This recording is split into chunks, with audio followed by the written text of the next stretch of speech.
Okay.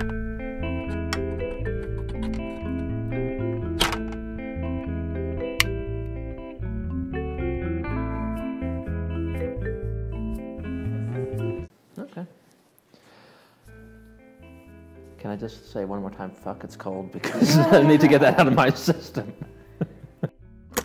But first, let me just say, you're a genius. I don't hear that. I really get panicky when filmmakers I like give me films to watch, because it's always so like, oh please, please let it be good, please. And I watched it, and I really loved it. I think that's one of the best docs I've seen in quite a while. Oh, thank you. So thank you for that. And such an unexpected, just unexpected in so many ways, actually. Not just because of the subject matter, but just what we find out about the characters within that. And we can tell people something about Trinidad. Trinidad, Colorado is the sex change capital of the world. And how did you stumble upon that?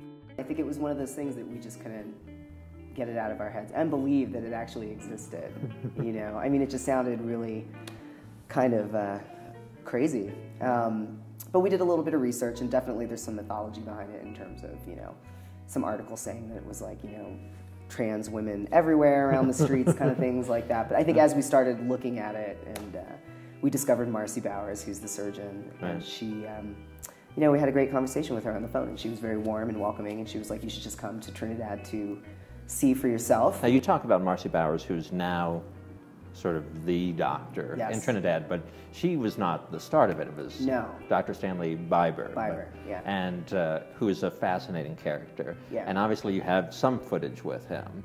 But what's unclear is that he tells the story of how he did the first one. But what do you think his motivations were? You know, he says it himself, there's no real humbleness in young surgeons. I think he kind of liked the challenge of it, and also just thought, you know, here's an opportunity to really help this individual who he considered a friend, you know, who's someone who worked in the hospital. So, well, I think it's one of those things, you know, word got out that, you know, there was a surgery performed, and it was, you know, quote unquote successful, and next thing you know, he's got a long list of clients.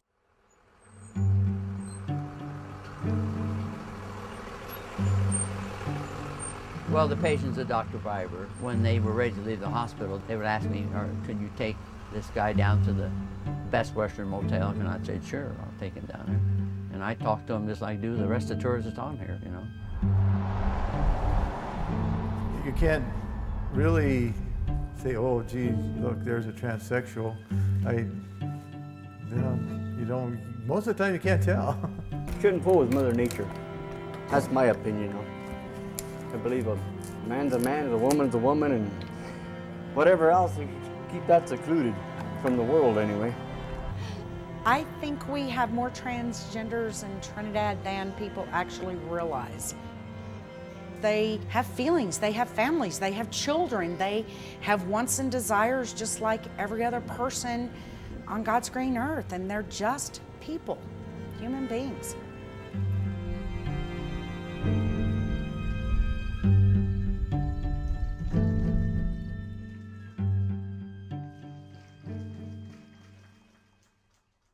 He had the foresight to actually find his successor, essentially.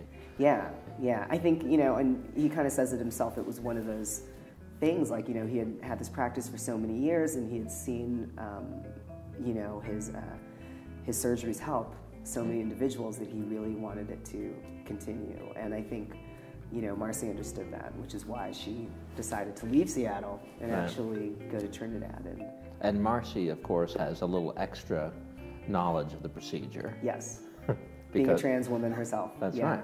And really the proper terminology, which I found fascinating from Marcy, is that it used to be called gender reassignment surgery, but she talks about genital reassignment surgery, which becomes, I think it's fair to say, painfully clear in certain footage in the film, which I was grateful for and at the same time unprepared for. Oh yeah. And so you went in and you shot one surgery all the way through? I did. One surgery all the way through. It was 2.5 hours. And it was amazing. It was one of those things that was much easier. It's funny, it was much easier for me to shoot, to be in there watching it behind the camera, but as soon as I brought the camera down, there it was, you know, so I shot the whole thing, and it was really incredible. I mean, I have to say, like, I understand why Marcy is, you know, considers herself an artist. I mean, it's really amazing what she's doing.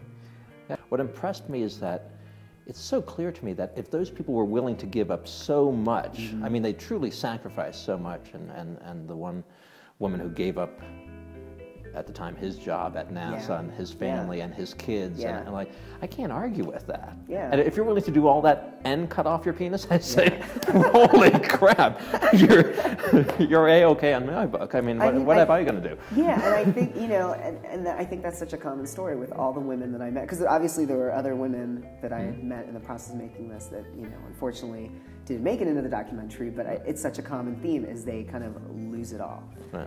And it's a lot of family members turn against them. You know, they usually lose their job. It's hard for them to, you know, find new employment, things like that. And I think that, if anything, just is a testament to how badly they feel like they need to do this. You know, how dire it is for them to express themselves. And I think that's something that everyone can understand, you know. And I do think that's kind of what makes this particular topic a little bit more universal than I think most people think. Because really it's about self-expression. You're trying to express yourself how you feel like you should be, and you just hope the world is going to accept that.